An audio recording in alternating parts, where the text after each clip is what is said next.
すみません、今何時ですか？3時10分です。ありがとうございます。5時半に友達に会います。ご飯を食べます。そうですか。どこに行きますか？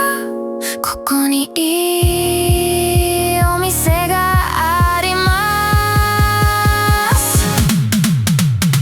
何分かかりますか？10分かかります。5時半ですね。いいですね。